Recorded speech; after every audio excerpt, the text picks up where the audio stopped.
What's up, guys? Episode 9 here. On this one, it's actually kind of like coupled with the episode that I had last week. Last week, I talked to someone who was a part of Greek life, but she was in a sorority, getting the female perspective of joining.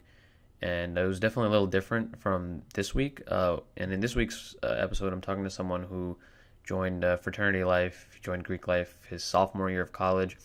I've actually known him since middle school, so we've been close friends for a long time. And I saw his transition from, being a regular college student to a person who was affiliated with, a Greek life and the fraternity that he's in. And it definitely made a huge impact on his life. After talking to him in this conversation, I honestly completely changed my perspective on Greek life and, some of the reasonings that people may have behind joining. And the conversation that we had was definitely one of the most insightful, one of the most in-depth ones. It's definitely one of my favorite conversations so far out of the 9 that I've recorded.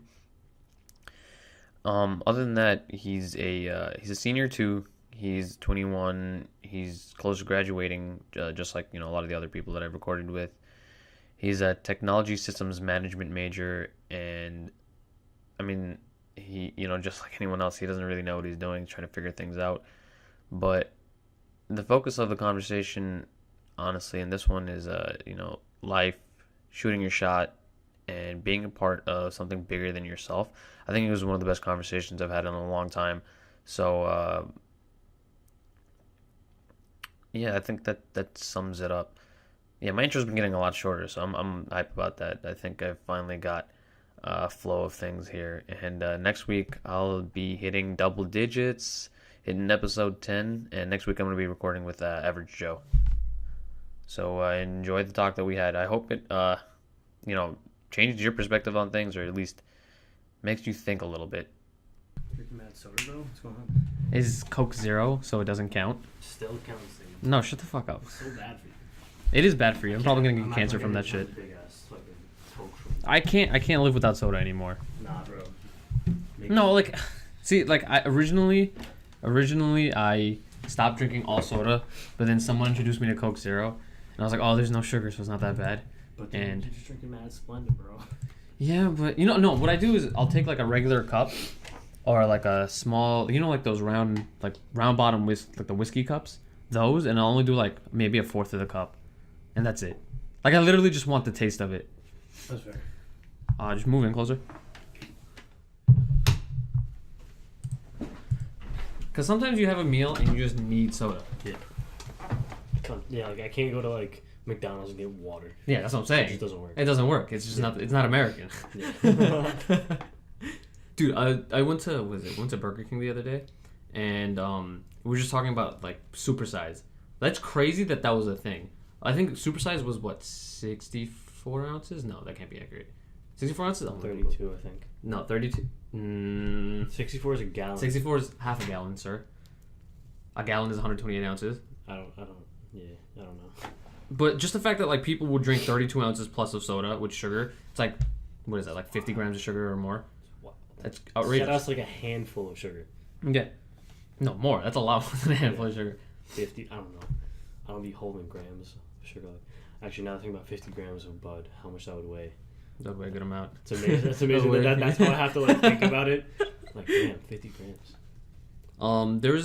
So I was recently doing an economics like paper for one of my classes, and the paper that I'm writing about is obesity across America, and the average sugar intake across the U.S. is like 70 to 80 grams, and I think it was the daily caloric intake for a lot of people. I forgot what the percentage was, but for a large population of people was like 25% of their daily intake was just from sugar.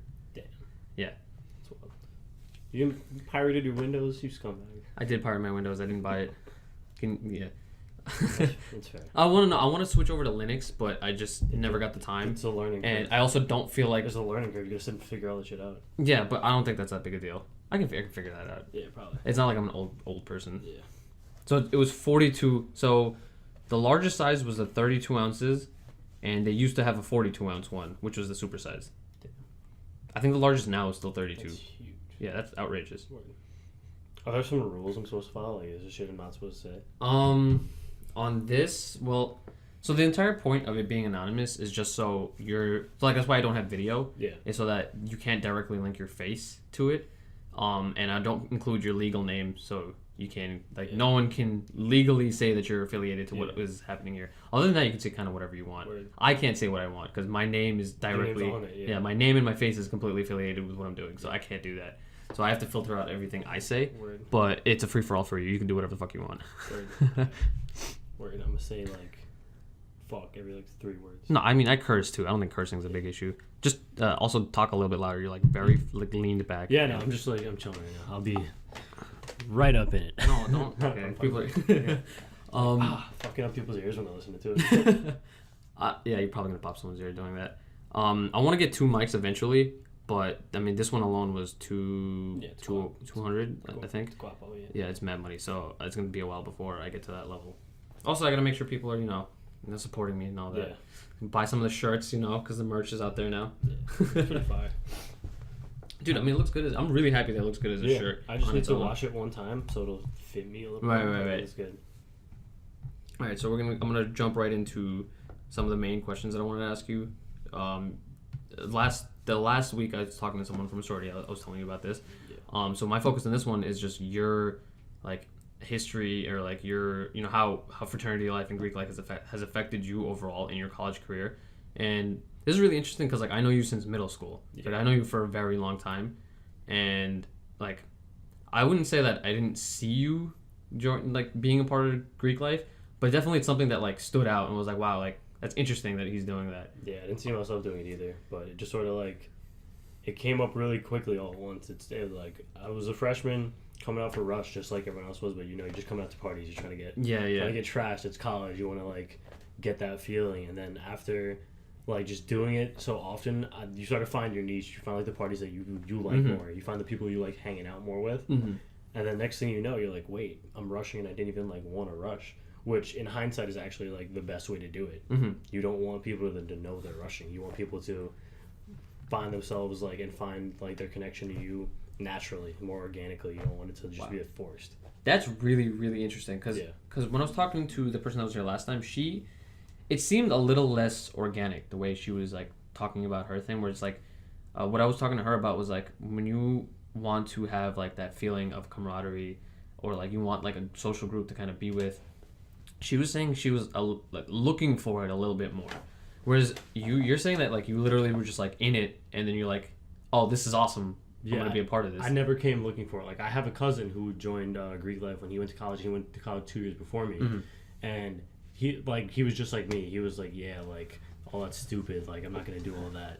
But next thing you know, he the same thing happened to him. He just sort of he was rushing and he didn't even notice it, and he found a brotherhood that he knew he would have for the rest of his life. And he told me when I was coming to college, he's hey, just give it a shot. Even if you don't like it, just give it a shot. Enjoying the process and everything. Yeah, just try it out. Because he told me all the time it's the best decision he ever made. And I'm just all right, sure, bro, whatever. You just join the fraternity, it's fine. And then cool. And then now what is it? It's gonna be a couple of years now since 3 years, crossed. right? Almost 3. Yeah. That, I'm looking back and I'm damn, that was the best decision I've made for myself in college. Wow, that's really, really interesting. Yeah. It just threw me for a loop because I was damn, if I put myself back 4 years ago, I would have never thought that No, I mean me I would and you be in this position. Yeah. Me and you started at the same time. We're seniors now. Yeah. I always think about it. It's I wonder if I ever would have done that if I was placed in a different room, because my room situation. I found a group of guys, all of us were really, really close friends, and we just got very lucky with that, where it's in a way we had a bootleg our own little Greek life thing going on. It's everyone knew us for that. But I always wondered, it's if that didn't happen to me, if I didn't have this group of friends, if I didn't already find that that feeling of being belonging and having fun and not having to go out at the same time, I wonder if I would have put myself in that. I think it's I probably would have, and that definitely would have changed everything for me. It has such a huge impact on your life. Absolutely. It's just I know for me, when I moved in, I had my roommates, my suite mates. We were cool, we were tight, we would hang out all night. But like I never felt like I was super tight with them. I was like, all right, these are definitely some great friends. Yeah. But I was never super close to them, and I didn't even join Greek life for that. I'm a very social person. I never have trouble making friends. Yeah. I talk to everyone. You're outgoing. Yeah, I love talking to people. I love being social, and like when I went to join Greek life, I never thought about it as like a friends thing, as to find like people who were close to me. It was just want to have fun. It wasn't even about fun. A lot of people were like, oh yeah, people just want to like go party and get drunk, get fucked up. But it wasn't even about that. It was me more like trying to be part of something bigger than myself, and like knowing that like not and then like part of the history of like what's going on there. I'm a big fan of like tradition and being part of something that just means more.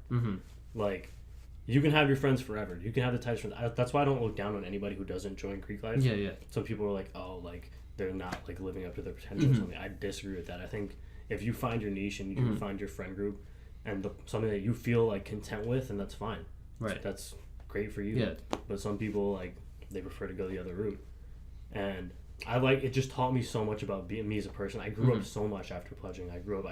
Like we joke about saying pledging turns you into a man, but it's very true. No, without like, a doubt. I remember you learn a lot about your responsibilities as a person. Yeah. And just simple life skills that you never took that seriously. Like some things we preach really heavily are attention to detail, urgency, respect for people, like learning how to deal with the hard things now so you can get the benefits later, and that the ends will justify the means. Like you put in the work. Like Greek life isn't something that you just come into and then like it's just perfect for you. Yeah. We always say whatever you put in is what you're gonna get out. If you're one of those people who crosses and just sort of like hangs around, like you come to a couple events here and there, you're not really invested. You're not really fully invested into it. You're not gonna get that much out of it. Yeah, but then the people who are just like doing everything, they've held multiple e-board positions. They're at every event. They're like being as social as possible, getting people to come to the events. They get the most out of it. They're the ones who like 10 years down the line when you're like, I need like a friend. Who like, because everyone knows Greek life is great for networking later on in life. Those are the people who remember you and you remember them. Right. Like if you're just the kid who just sort of hung around, it doesn't really do you much good. Yeah. You're like, yeah, you're my brother, but like we were never that tight. But like those people who put in the work, you're like, that kid deserves whatever he gets. Right. I mean, no, I talked about this again with the person that was here last week. She says that she's held e-board positions. She and for I didn't explain this last time, but for people who don't know what that is, e-board is like what is it? What's the E stand for? Executive board. Executive. That's what it was. It's just the major position, like president, vice president. So she didn't. I don't think she had an official e-board position, but she did have like one of the higher positions within the group. And because of that role that she's played in like that community, I know and she knows, and we talk about this, that she is a very important part of the group itself, and people see that, like, you know, she's looked up to, versus if you didn't do anything, like no one's gonna bat an eye. They're gonna be like, oh, like whatever, just another person. You sort of just get like forgotten, but you never really get forgotten because your names are in the books forever. And everyone will always have a story or something about you, but there's just people who you just talk about so highly. Like we have brothers who crossed years ago, like fall, and you still talk about 10, them and stuff. We still talk to them. They still come out. They still like make sure we're doing good. I mean, they're like really like they're really affiliated with. Yeah, like when we go to the city, they're the first people to hit us up. Like, hey, come by, let's get a drink, let's go out to the bar, let's just come stop by my work, or grab a lunch or something like that. And they're just so like happy to see you because you just fucking awesome. You just connect on a whole other level. 2 years ago, at homecoming.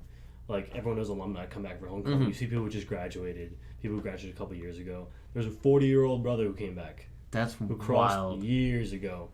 That's crazy. Yeah, and he just came back, gives us the handshake, and just he's talking to us in a conversation, and if you didn't look at his face, you would never think he's 40 years old. You think he's one of us. You think he's just here enjoying his life in college just like the rest of us. You would never tell. That is really, really interesting. Like, a lot of people, like, it's so cliche, some of the things that people in fraternity say, like, oh, the brotherhood runs deeper than you can imagine and all that. It really does. I had this conversation with someone else. Cliche, it's like, I always say cliche things when I'm talking on this thing, on the podcast, and it's like, I started realizing more and more, cliches are only cliches because they're true. Like, it's just something that's said a lot, and that doesn't make it, like, I don't like the word cliche anymore, because it's like, yeah, I guess, but at the same time, it's just the truth of the matter. Like, it's all it really is. It's like stereotyping. Yeah, it's fair. Like, there's a little bit of truth in all of it. Yeah. It's like there's a reason. Probability-wise, there's just, you know, it just kept happening, and it's a generalization now. Yeah. So, going back to the pledging then, I know you can't really go into it, obviously, but I remember seeing you freshman year. I would be with, like, my squad, and I would always be hype. high energy constantly because it was like all of us were just doing our shit. Whereas you were like kind of you were low. Like I remember that was probably one of the lowest points I'd ever seen you. Yeah, it was rough, but that's kind of the point. Like, we don't. I'm not gonna go too deeply into what we do because you can't. It's very personal to us, and it's our secrets and our traditions that make us close because they run for so many years. Mm-hmm. Our chapter was founded in 1987. Our fraternity was founded in 1914. Like we just celebrated our 103rd year anniversary this month. That's crazy. Yeah. Damn. So that makes sense being part of history. That is crazy. Yeah, it's crazy to see people like that. But yeah, we were at our lowest there. But the thing is, it made us who we are because when you're at your lowest with people, you see them at their lowest point, their most difficult point. You grow closer to them. I guess that's like a scientifically proven thing. You go through hardships with people, you will become closer with them, simply because of the fact that you see them at their weakest, at their most vulnerable. I never thought about it like that.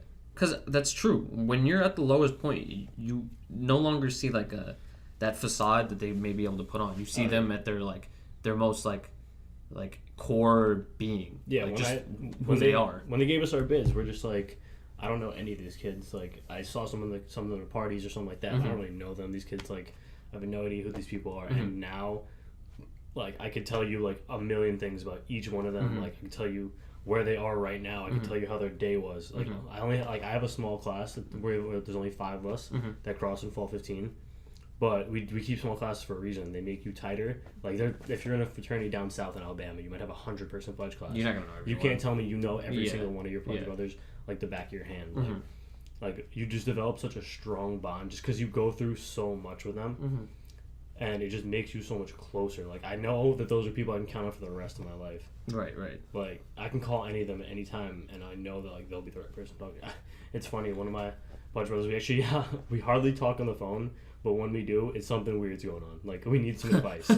Like, we'll text each other once in a while, send a quick Snapchat. But you know, like, you're going to get something out of that. Yeah, but, like, if I see a call from him, I'm like, yo, give me a minute. Because we're going to be talking for, like, a while. Right. Even if we're not. If he just, like, hey, like, yo, I might come through this weekend. Like, can you scoop me up from the train and bring me to the house? I'm like, yeah, of course.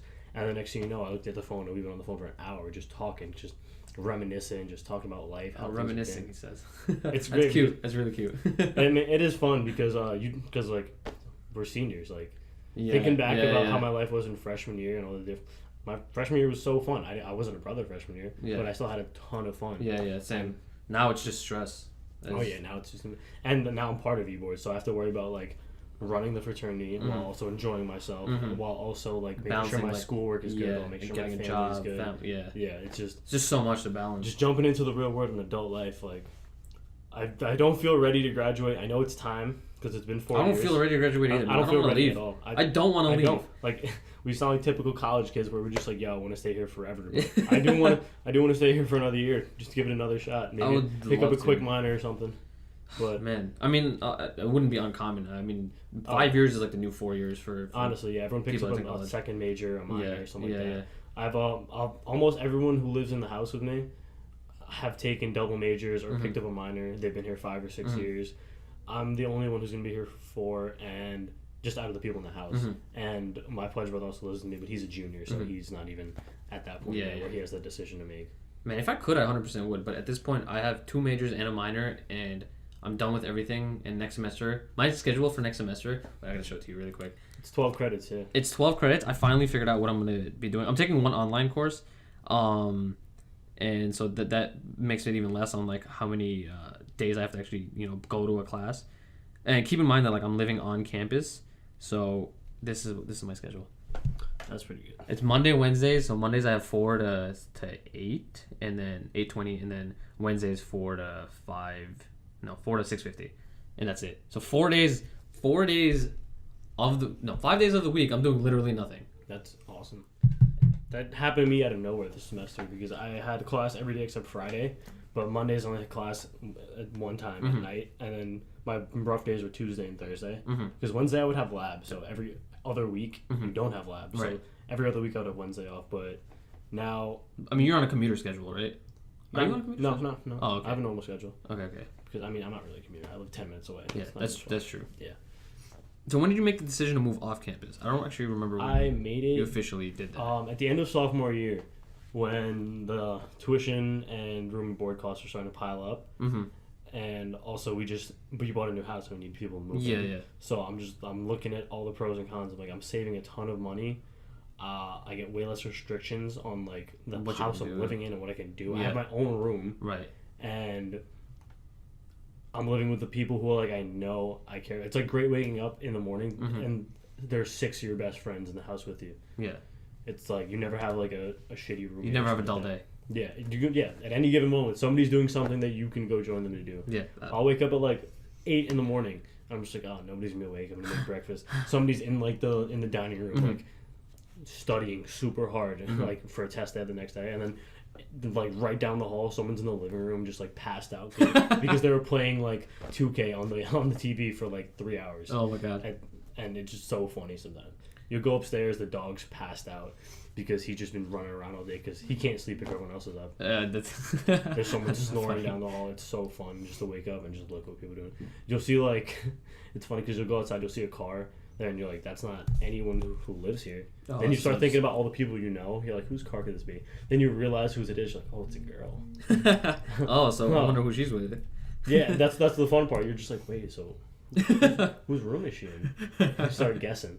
It's pretty fun. Oh, it's funny. It's like, I mean, it's literally like siblings. So I think your scenario is pretty not different, but it's like you got it like into your life and like kind of like showed your passion for it like really quickly. Whereas when I was talking last week, it seemed like not less, but like it was definitely like she was a little like less comfortable talking about it. I mean, again, it's different for every single organization, you know, how it plays out and everything. But it seems just like you're so passionate. Like it's like I don't even have to ask. Like some of the questions was like, do you really think like some of these people are your brothers? And it's like I don't need to ask that because like everything you said, it's honestly it's astonishing. It's crazy how strong the bond is. And we went through some rough stuff last year. One of our brothers unfortunately passed away, right? Due to some unfortunate circumstances that I don't want to go into. No, don't. But that just brought us so much closer because that was just another hardship we went through. I mean, that's a wake-up together, call. And it helped us realize like you don't have your life forever. You don't have these people around forever.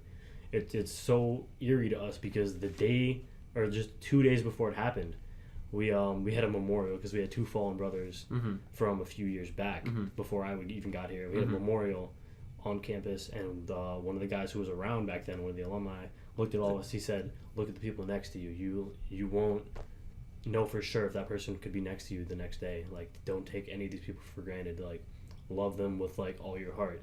And that same week we lost someone, and it was just the scariest thing. That made us grow up a lot too. I mean, dude, that just not taking our lives for granted. Like, that reminds you of the fragility, like how fragile life can be. Oh, yeah. Most people, when you start college, I think that's one of the biggest distinctions from freshman year to senior year. When you start college, you think you're fucking invincible. You think nothing's gonna take you down. You go out drinking 4 times a week. You come back like nothing. You take everything in stride, and then once you start getting a little older, things just hit you. Things just change. Like you can't go out 3 times a week. You go out twice, and you're like tired. You need a recovery day. Yeah. It's not even that your body. It's not even just that your body can't take it. Sometimes mentally, you're just like, God, like there's so much. Yeah. And you start like looking at the hours of the day. It's like the hours are just like ticking by. Yeah. And you're like, fuck.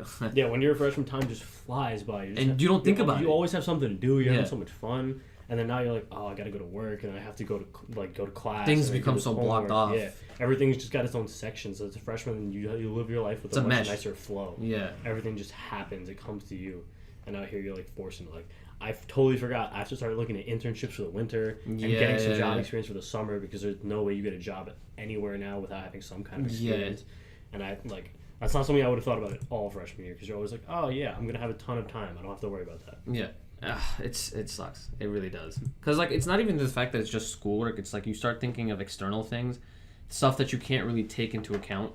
Yeah. Where it's like an application. It's like you can't really block time off. You can like you can put it in your calendar that you need to do it, but it's like like I have Post-it notes like they're on my thing. It's like I have things that are coming up soon, but it's like I just need to do them. Like like there's just so many things going on in the day, and then I need to find time for these extra things, and it's just so taxing.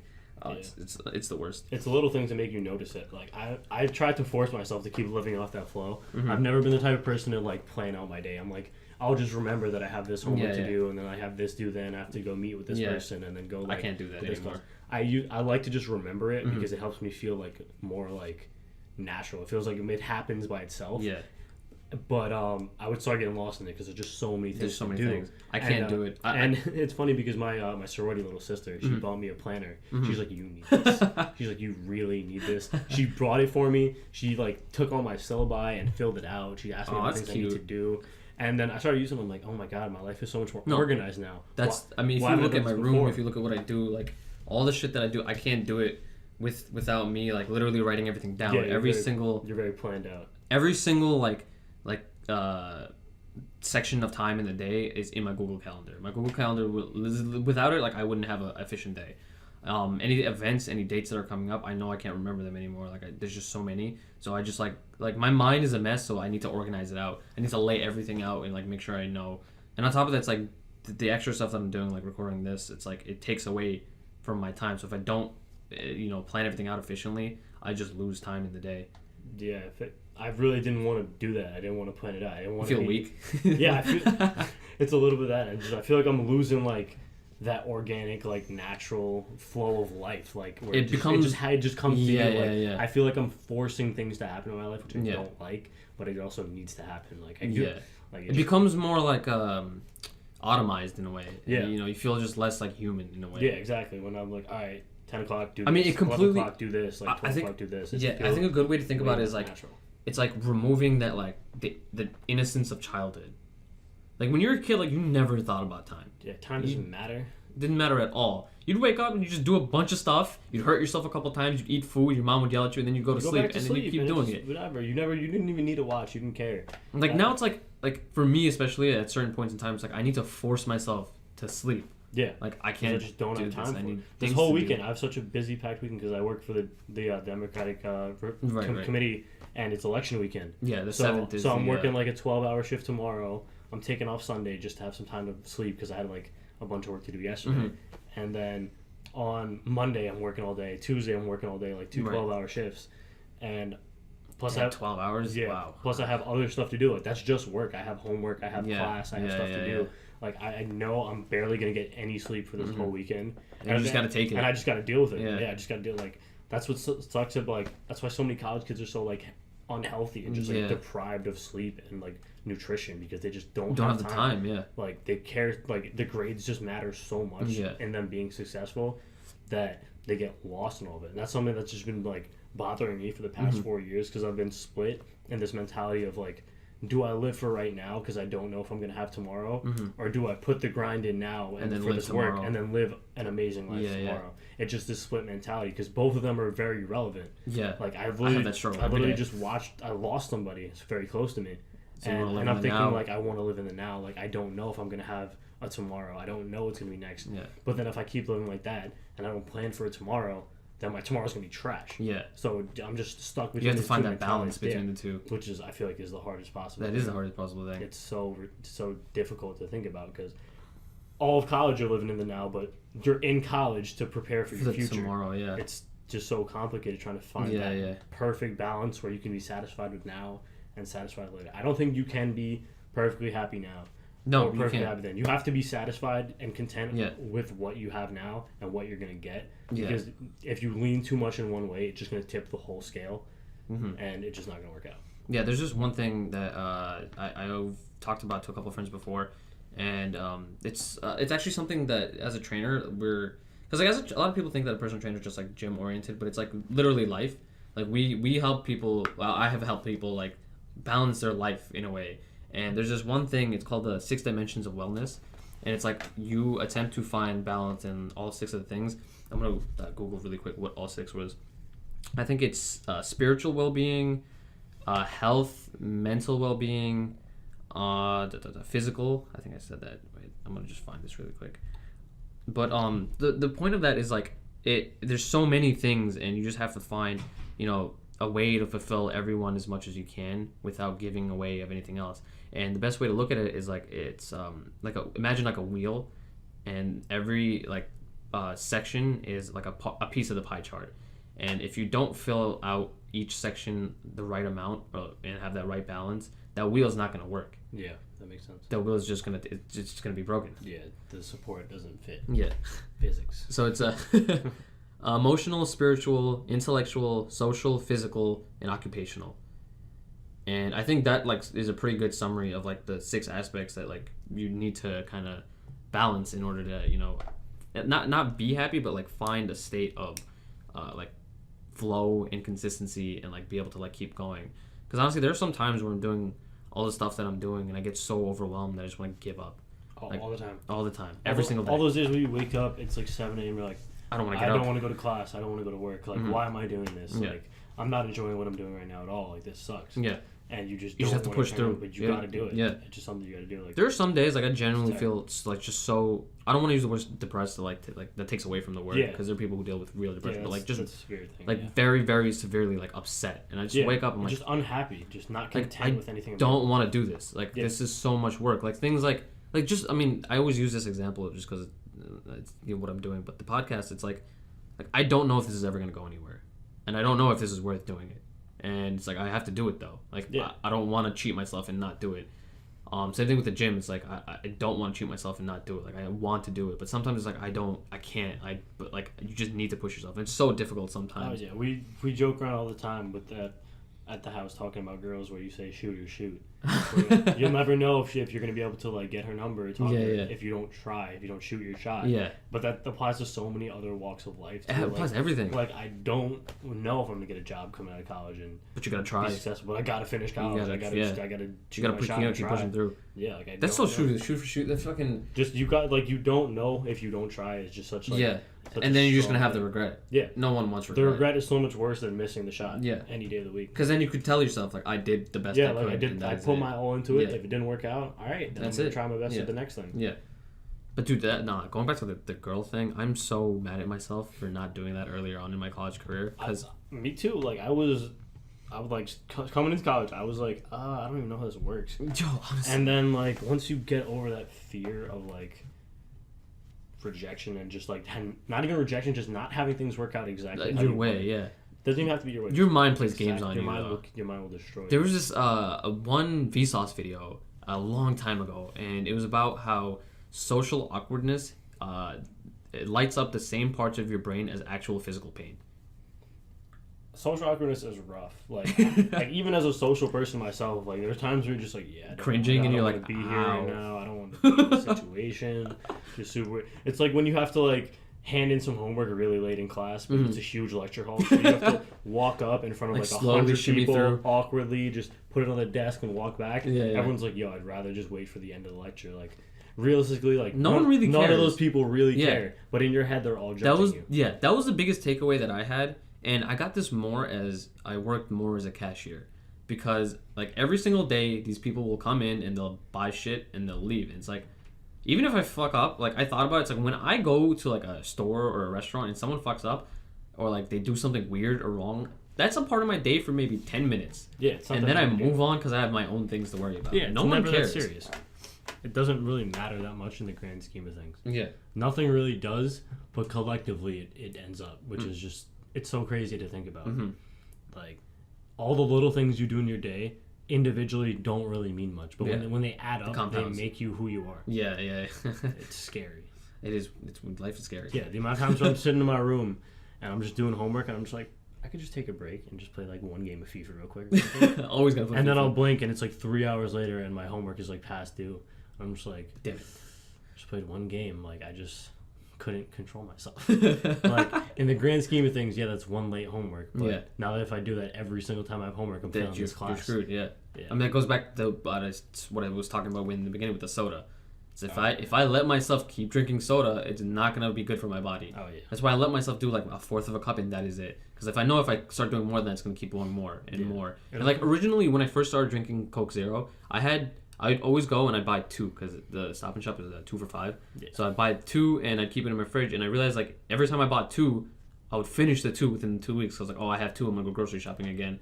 And then I started buying 1, and now I only drink 1 every 2 weeks. Yeah, you gotta wean yourself off. Yeah. This thing's so it's literally an addiction. Yeah, it's rough. Like I used to drink a ton of soda. Like anytime I would go anywhere, I wanted soda. And then like. I actually like did the math. I was like, "There's so much sugar in this." So much. And plus, when you're in like high school, you're breaking out every time you have some sugar. Like, everybody's killing you. I'm like, I need to cut this out slowly. And then I got to a point where I just didn't even like soda anymore. I would just drink water all the time, and I would always have water with me. I still carry water with me everywhere I mean, I go. you did cross country for a while, right? Oh, or track. Yeah, I did all kinds of sports. Yeah, so I mean, at that point, you probably were the healthiest. That's when I was like, all right, that's when I was the most fit. Like, low-key missed those days. But Don't switch over. That's actually one of the questions I want to talk about. Is how bad do you think being in Greek life has affected your diet? Because I know I've seen you over the years. I'm not gonna say you're slipping, but like it was definitely not the best for you. Yeah, definitely. It's honestly, it's not even the just I drink so much beer, but that's not even like that's literally. It's not even because of Greek life. It's because of like it's just so much more accessible. Like there's always a keg or someone's always trying to drink. When you live in a suite on campus, like. It's just so much more work to go get beer or just like get something to drink. And just like you're on campus, you got to be low key about it. You can't make too much noise if you live in a substance free dorm or something like that. No, our RAs have been like on our ass the entire semester. Oh yeah, when I did live on campus, I lived in a 24-hour quiet substance free dorm. It's not as serious as people think it is. Yeah. But it still sucks. It's still someone breathing down your neck. Yeah, and now at the house, like I wake up and there's like 12 beer cans on my kitchen table. I'm like, where did these even come from? Well, no, actually though, this is one of the things literally just says beer ? Yeah, it's like I'm trying to, because like you try to find a balance, because like when we throw parties, I don't like to get too drunk because I live at the house, so I'm always thinking like I need to keep an eye on the house, I need to keep an eye on people, make sure everything's good. So I'm thinking, all right, I'll just like sip on some beer for the night, but because beer doesn't really, I'm still going to try to get a little tipsy, trying to enjoy myself a little bit, but beer doesn't do that because beer's just not strong. Yeah. So you sip on like 5 or 6 for like 5 or 6 hours and you're not really feeling anything. Yeah. So then at the next party, you're just like, all right, I'll just have like a couple cups of punch instead. I'll just have like 2 cups of jungle juice. And then you're just sloshed. You're just gone. So you're just like, damn, like I really can't find a middle here. Because you're trying to enjoy yourself and run the party. You're not trying to get too messed up. But beer doesn't do that for you. Yeah. And then the jungle juice will do too much. So there's really no middle. So it gets to the point where you're just like, all right, I'm going to drink a bunch of beer. Because that'll get you in the middle. And that's all empty calories that aren't good for you. No matter what kind of beer you get, it's still beer. Yeah, when I first learned how much calories is per gram of alcohol, I was astonished. It's 7 calories per gram. It's 4 for proteins and carbs, so 4 calories per gram. 9 for fat and 7 for alcohol. That's outrageous. It's crazy. That's so many calories and it does nothing for your body. Yeah, it's gotten to the point where like I don't even notice it anymore. Like last night, I was like, it's just a Thursday night. With the boys, we're just chilling, we're watching football, and we're just like, hey, let's just go get like a 12-pack, we'll split it, me and you. Like, okay, cool. I like them thinking back to last night, we didn't split it. I had like 7, and he had like 4, and like it was just so regular, like I don't think about it anymore, which I don't like, but at the same time, like it doesn't matter, because like I woke up, I'm not hungover, like I'm like, you just did it. It was casual. Just like a regular thing. Yeah. What's your record for beers drank? I don't even know, because I know freshman year I used to get pretty reckless. But see, freshman year is like the year when everyone just blacks out all the time, so I really wouldn't even know. But also it's different because when I was freshman, I wasn't definitely running. I wasn't running the parties. I'm at a party. I went to parties to go to get drunk, like, have fun, talk to girls, like have a great time. So I was never concerned with how much I was drinking because I knew I would never have to like do anything like crazy. Yeah. But now when I'm like part of the fraternity, I know I have to hold this party down. A little. I have to be like, yo, I can't get too wild. I have to make sure this party is like safe. I have to make sure that the people are like okay. I have to make sure my house is okay. I have to make sure everyone like is good. And it's just not the same. Like honestly, like whenever we used to throw big open houses, people used to just come and get trashed. Like I used to do that all the time. We used to come for freshman year, just get picked up, go to the crib, and just drink as much as you can, and just have so much fun. And now I'm at an open house. I'm like, yo, get out of my house. Like it starts out. How often does that happen? Where it's like there's a party, because there has to be at times like a party or situation that's going on, and you're like, I don't want this right now. I mean, recently, probably more. Just because I'm so over like the open house parties where just randoms. I'm just busy. Yeah, there's just too many random people in my house. Because it's your house. At the end of the day. It's still fun. Like it's still a party at the end of the day. It's still fun. But like when we throw our smaller parties where it's just us and like and it's like, more personal. Yeah, just us brothers, be like girls that we know, like people who we know are cool and they're not gonna get super trashed and hurt themselves. You don't have to think about the situation anymore. I don't have to worry about keeping everybody under control. I can just be there and enjoy myself. Those are the best parties. I prefer the small gatherings now like that. The smaller like invite only parties as opposed to the big open house. But back then when I was a freshman, I would be like, no, put 250 people in this house. I want this shit to be crazy. Now I'm just like, all right, let's keep it at like 80. Like our Halloween party, we had probably I think the most we've had in that house, and we were just amazed that we got everyone out before 3:00. It wasn't not even that we were kicking them out. It's just that like the movements back to campus will just run so smoothly. Usually, the more people you have, the harder it is to get them out. But, especially because the longer they're there, the more slosh they're gonna get. Oh yeah, the more difficult it is to deal with them. I mean, we can always cut people off. We control our bar very well. Oh, okay. Yeah, that's one of our biggest concerns when running a party. Who's running the bar? Because you don't want anyone to do too much. Yeah, you don't want anyone to do, like, a lot of times what we do is, like, if we'll see that someone's getting too drunk, we'll put in our group meet, hey, this person wearing this shirt looking like this, they're like too drunk. If you're at bar, do not give them any more. Okay. And we'll also be like, hey, keep an eye on them. If you're upstairs and you see them like just sleeping around or something like that, make sure they're okay. Yeah. Give them some water. We always have water at our party. We buy 3 cases of water. Make sure we give them out because you'd be amazed how much that helps. That's crucial. That's the thing. That's a big factor that people just don't take into account. Is that between drinking, you need to drink water. Oh yeah. Just because you're drinking alcohol doesn't mean you're getting hydrated. You're getting dehydrated more and more. It's not even about the hangover. It's just about making sure you're okay. Yeah. Like, I know when I was like, I mean, back when you're a freshman, you don't care because you don't think about it. Your body could just take it, and you're just capable. You just go out 4 or 5. I feel times old, a week. man. You just go out like nothing. You go out 4 or 5 times a week, just get super drunk, go to class the next day 8 a.m. like nothing, take a quick nap, go out again the next night. Now when I have a party on Friday night, we're just like, or if we go out to like downport or something on Thursday, we're just like, all right, so we're probably not drinking again for a couple of days, right? Yeah. Like, let's just chill. Because like we're just old now, we can't handle it, and like it just seems like it's only 4 years. Like it makes a difference. If you think about it, you're like, even as like we're like 21, 22 years old. It's like, gonna get worse, man. Like, but it doesn't make sense to me because that's when you're like your physical prime. You're like early 20s. Yeah. So, but like that's when we're starting to get tired. Like I feel like I could do so much more when I was 18, but it's also because I cared less. I feel like. I think that's what it is. I think you didn't think of like the detrimental effects. Oh no, yeah. I didn't care about what alcohol did to my body. Yeah. Now when I wake just up, the fact that you're conscious of it now, it's awful, and it makes a huge impact on like you know what's happening in your body. Yeah. Yesterday, I went to the gym and I was like, all right, word, that felt super good. And I came home and I'm just like, I drank and I was like, all right, I probably shouldn't drink too much because I went to the gym. It's gonna ruin my gains out here. But then I woke up the next morning. I'm just like, damn, I drank way too much, and it definitely ruined my gains. It definitely. I was just upset that I drank. I wasn't like, oh, it was a fun night. Yeah, because even though it was. I actually just had this discussion. When you drink a lot of alcohol and you try to work out, your body's just you're gonna be dehydrated. Yeah. Which is just gonna ruin your muscle's capability to like repair itself. And on top of that, you're getting all those empty calories. And it's just overall bad. Just go to your gut. I don't think if you really want to commit to being like very athletic or lean or like get a lot of muscle gain, like I don't think you can drink like very often. I think it'd be like once a week at the very max and like casual. Yeah, just a couple drinks of like liquor. You can even have beer. Yeah, I think it just won't work if you try that. Yeah, we have a couple of brothers who are like professional bodybuilders. Like they're actually competing this weekend. Really, that's crazy. Yeah, and they really don't drink anymore. Like it's not like they don't want to. It's just they can't. They take their like physical conditioning and like their body so seriously that they don't want to. Yeah. They just they don't do it. And like they prioritize once in a while they'll come out like for a birthday and just get trashed. But like on day to day they really don't drink. They're in the gym all the time. Yeah. And because it just doesn't matter. Like drinking in the United States is just such a social thing. Like, you're with your coworkers, go out for a drink after work. You're with your boys, grab some beers, watch some football. Like if you're a girl, you get a bunch of wine, like have a girls' night, whatever. Girls' night. Yeah. Honestly, wine's dope. I'm down. Wine is dope. It's underrated. Yeah.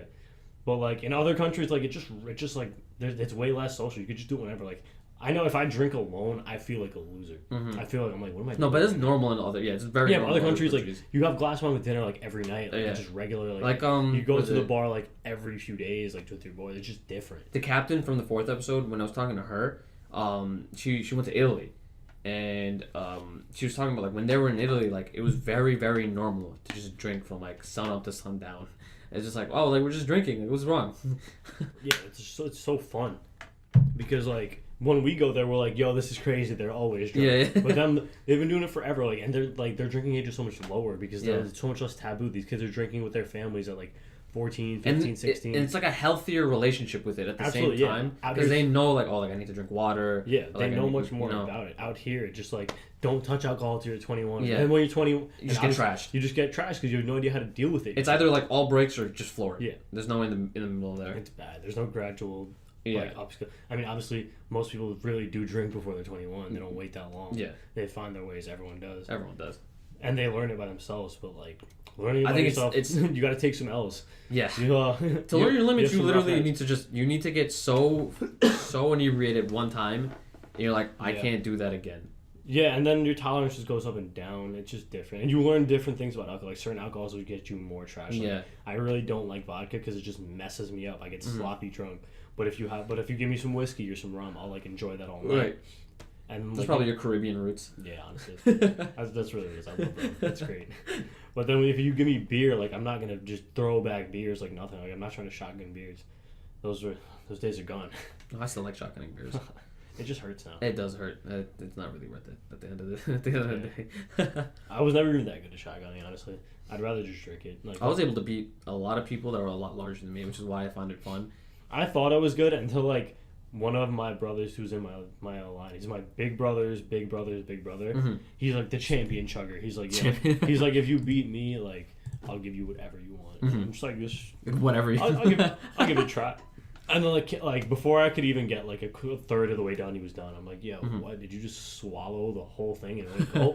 Like, yeah, basically. I'm just like, all right, if anybody beats you, honestly, like they deserve like a ring. Like they deserve like a championship ring because that was crazy.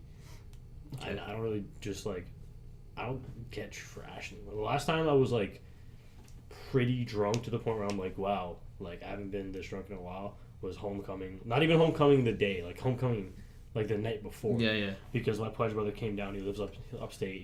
He had to take a couple semesters off because he got cancer.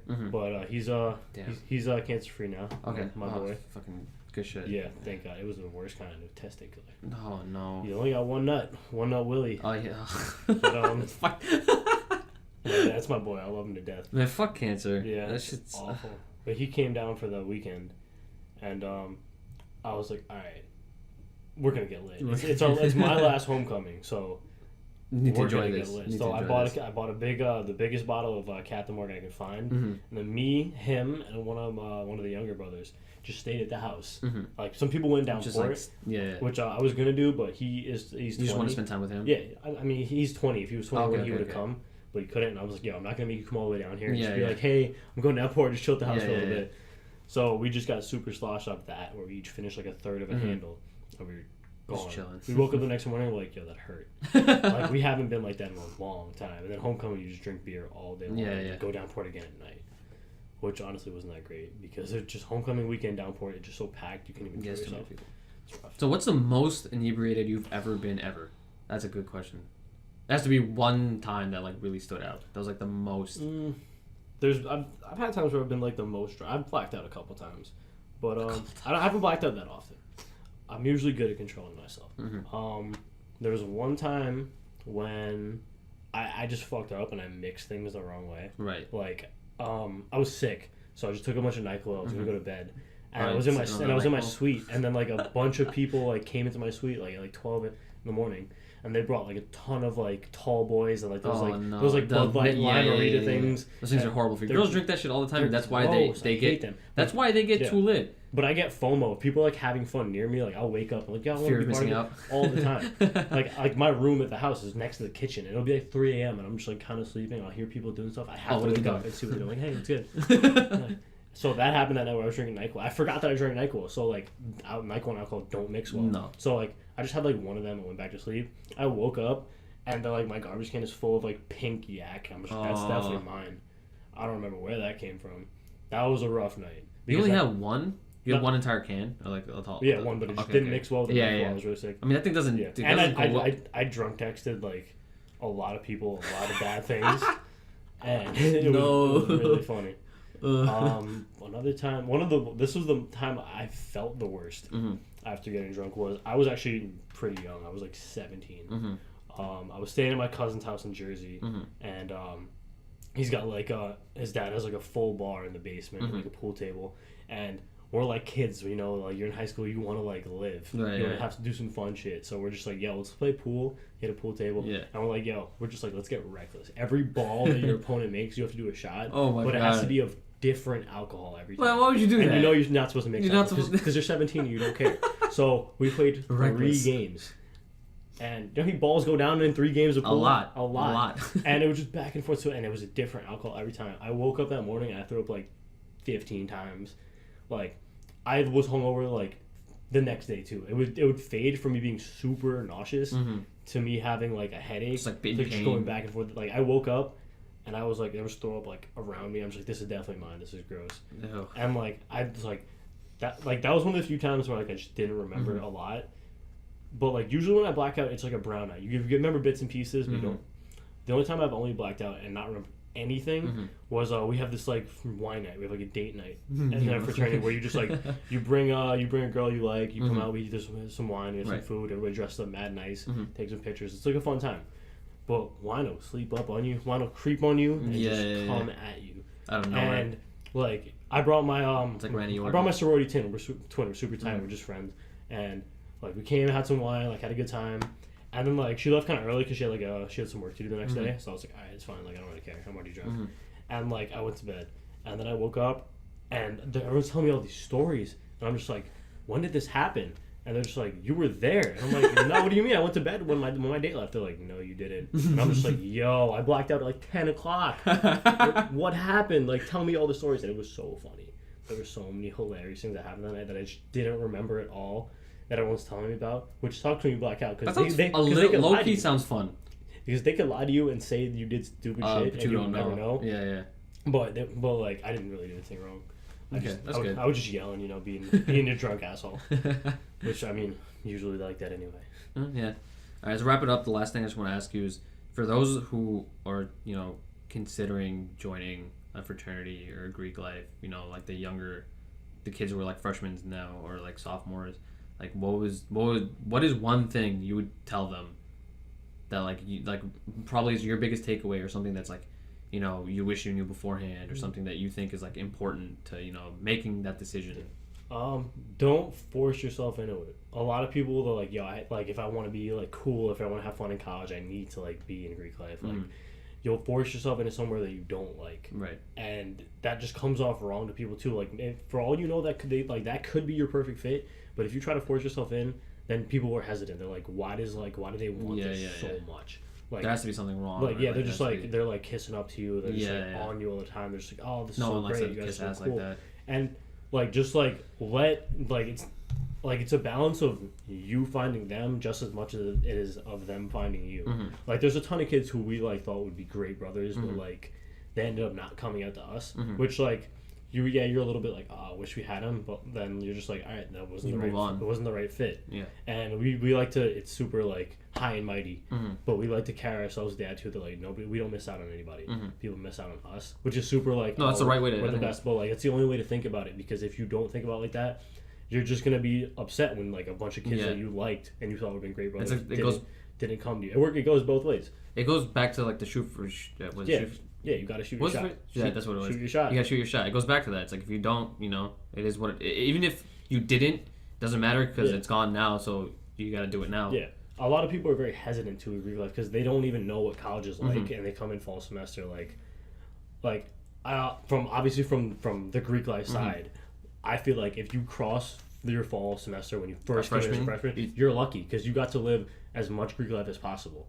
But like some people join later. Like I joined when I was a sophomore. Do you think it's better to join? Well, you can't really make that distinction. That depends person to person. But yeah, like, it's. Do you think you're happy that you joined later on? Like like the kind of like the line between what it was beforehand and after. Yes and no, because it gave me a lot of perspective. But I also wish I lived that extra year of Greek life. Given now, like some people are so lucky like that they get to live like their full 4 years of college in Greek life, which I wish I could have. But at the same time, that perspective helped me out a lot. I'm just like, you made a more educated decision. Yeah, I was like after a year, I was like, I'm content with like how my life here is going, but like I feel like I can do more. Yeah, I can do more with me. I can do more for others.